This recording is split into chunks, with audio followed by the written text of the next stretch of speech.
penguasa lautan maritim Nusantara. Sejarah telah mencatat kejayaan dan kehancuran kerajaan Sriwijaya. Sriwijaya, kerajaan maritim Nusantara, peradaban yang mengubah nasib satu kawasan dengan satu ide, kekuatan laut. Sriwijaya disebut penguasa Selat Malaka, tapi juga penyebar budaya Buddha di Asia Tenggara.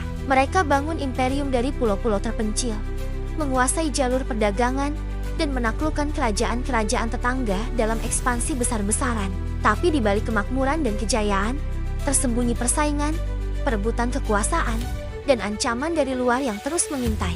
Sriwijaya tidak hanya membangun kerajaan, mereka menciptakan peradaban. Kapal-kapal mereka berlayar hingga Tiongkok dan India. Bahasa mereka menjadi lingua franca kawasan, dan pengaruh mereka terasa hingga ke Vietnam dan Kamboja. Bagaimana sebuah kerajaan yang bermula di tepi Sungai Musi bisa tumbuh menjadi kekuatan maritim terbesar di Asia Tenggara? Apa yang membuat mereka begitu disegani, tapi juga ditakuti oleh kerajaan-kerajaan lain?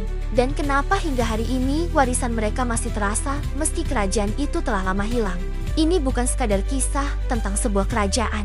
Ini kisah tentang ambisi yang membangun imperium dan visi seorang penguasa yang ingin menguasai lautan. Inilah Sriwijaya, pengubah peta kekuatan Asia Tenggara dengan harga yang sangat mahal. Sriwijaya muncul sekitar abad ke-7 Masehi di Sumatera Selatan. Awalnya hanya kerajaan kecil di tepi Sungai Musi, tapi mereka punya visi besar. Mereka melihat potensi Selat Malaka sebagai jalur perdagangan utama antara India dan Tiongkok. Dengan cerdik, mereka mulai membangun armada kapal dan menguasai pelabuhan-pelabuhan strategis. Dalam waktu singkat, Sriwijaya berhasil menguasai Selat Malaka dan Selat Sunda. Mereka menjadi penguasa perdagangan rempah-rempah, emas, dan sutra. Kekayaan mengalir deras. Palembang, ibu kota mereka, menjadi kota kosmopolitan. Pedagang dari berbagai penjuru dunia berdatangan. Bahasa Melayu kuno yang mereka gunakan menjadi bahasa perdagangan di seluruh Nusantara. Tapi kekuasaan selalu mengundang tantangan. Kerajaan-kerajaan di Jawa mulai merasa terancam. Chola di India Selatan juga mulai melirik kekayaan Sriwijaya. Persaingan internal pun tak terhindarkan. Para pangeran dan bangsawan saling berebut kekuasaan. Sriwijaya harus terus waspada, baik dari ancaman luar maupun dalam.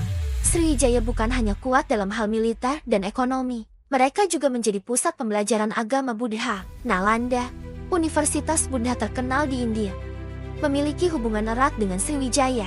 Banyak biksu terkenal dari Tiongkok singgah di Sriwijaya dalam perjalanan mereka ke India. Ising, salah satu biksu terkenal, bahkan tinggal bertahun-tahun di Sriwijaya untuk belajar dan menerjemahkan kitab-kitab suci. Pengaruh budaya Sriwijaya menyebar luas. Seni ukir, arsitektur, dan sastra mereka mempengaruhi kerajaan-kerajaan di sekitarnya. Bahkan kerajaan Angkor di Kamboja pun mengadopsi banyak unsur budaya Sriwijaya. Ini menunjukkan betapa besarnya pengaruh mereka, tidak hanya dalam hal politik dan ekonomi, tapi juga budaya. Namun, seperti pepatah mengatakan, tidak ada yang abadi di dunia ini. Pada abad ke-11, Sriwijaya mulai menghadapi masalah serius. Serangan dari kerajaan Chola di India Selatan melemahkan kekuatan mereka. Kerajaan-kerajaan di Jawa, terutama Majapahit, mulai bangkit dan menantang dominasi Sriwijaya. Pelabuhan-pelabuhan yang dulu setia mulai memberontak. Perlahan tapi pasti, kekuasaan Sriwijaya mulai runtuh. Mereka kehilangan kendali atas Selat Malaka. Perdagangan mulai beralih ke pelabuhan-pelabuhan lain. Kekayaan yang dulu melimpah kini mulai surut. Internal kerajaan pun mulai bergolak. Perebutan kekuasaan antar elit semakin sengit. Pada abad ke-14, Sriwijaya praktis sudah tidak lagi menjadi kekuatan yang diperhitungkan. Majapahit di Jawa Timur mengambil alih peran mereka sebagai kekuatan dominan di Nusantara. Sisa-sisa kekuasaan Sriwijaya perlahan menghilang, tertelan zaman dan kekuatan-kekuatan baru yang muncul. Meski demikian, warisan Sriwijaya tidak sepenuhnya hilang. Bahasa Melayu yang mereka kembangkan menjadi cikal bakal bahasa Indonesia modern. Pengaruh budaya mereka masih bisa dilihat di berbagai wilayah Asia Tenggara. Situs-situs arkeologi di Sumatera Selatan masih menyimpan jejak-jejak kejayaan mereka. Sriwijaya mengajarkan kita betapa pentingnya visi dan adaptasi. Mereka melihat potensi laut dan mengubahnya menjadi kekuatan. Mereka beradaptasi dengan perubahan zaman, mengadopsi budaya-budaya baru sambil tetap mempertahankan identitas mereka. Ini adalah pelajaran yang masih relevan hingga hari ini. Kisah Sriwijaya juga mengingatkan kita akan sifat sementara dari kekuasaan.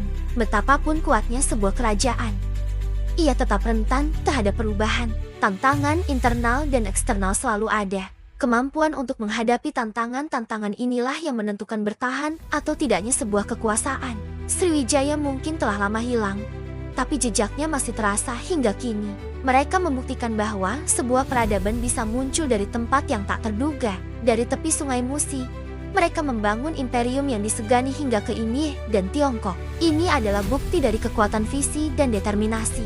Dalam konteks modern, kisah Sriwijaya masih relevan.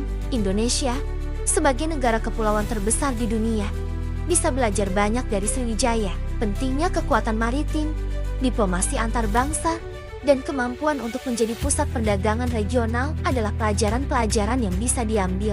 Sriwijaya juga menunjukkan pentingnya soft power. Mereka tidak hanya mengandalkan kekuatan militer, tapi juga menyebarkan pengaruh melalui budaya, bahasa, dan agama. Ini adalah strategi yang masih efektif hingga saat ini dalam hubungan internasional. Namun, kita juga harus belajar dari kejatuhan Sriwijaya. Ketergantungan pada satu sumber kekayaan bisa menjadi bumerang. Saat jalur perdagangan berubah, Sriwijaya tidak bisa beradaptasi dengan cepat. Ini mengingatkan kita akan pentingnya diversifikasi ekonomi dan kemampuan untuk beradaptasi dengan perubahan global. Sriwijaya juga menunjukkan bahwa sebuah peradaban bisa muncul dari mana saja. Mereka membuktikan bahwa dengan visi yang jelas dan eksekusi yang tepat, sebuah kerajaan kecil bisa menjadi kekuatan besar. Ini adalah inspirasi bagi bangsa-bangsa berkembang bahwa mereka pun bisa menjadi pemain penting dalam panggung dunia. Di era globalisasi ini, pelajaran dari Sriwijaya semakin relevan. Kemampuan untuk menghubungkan berbagai budaya, menjadi pusat perdagangan, dan membangun jaringan internasional adalah kunci kesuksesan dalam dunia yang semakin terhubung. Sriwijaya melakukan semua ini berabad-abad yang lalu. Akhirnya, kisah Sriwijaya mengingatkan kita akan kompleksitas sejarah. Tidak ada kerajaan atau peradaban yang sepenuhnya baik atau buruk. Sriwijaya memiliki sisi terang dan gelapnya. Mereka membawa kemakmuran, tapi juga melakukan ekspansi yang kadang brutal. Mereka menyebarkan budaya, tapi juga menindas yang lemah. Ini adalah cermin dari sifat manusia yang kompleks. Sriwijaya mungkin telah lama hilang, tapi jejaknya masih hidup dalam bahasa yang kita gunakan, dalam budaya yang kita nikmati, dan dalam semangat maritim yang masih ada. Mereka mengingatkan kita akan potensi besar Nusantara dan tantangan-tantangan yang harus dihadapi untuk mewujudkan potensi itu. Inilah kisah Sriwijaya, kerajaan maritim yang mengubah wajah Asia Tenggara. Sebuah bukti bahwa dari pulau-pulau terpencil bisa lahir peradaban yang menggetarkan dunia, dan sebuah pengingat bahwa kejayaan, betapapun besarnya, tetaplah fana. Yang abadi hanyalah pelajaran dan inspirasi yang ditinggalkan. Jika kalian suka dengan konten ini, jangan lupa like, share, dan subscribe ya.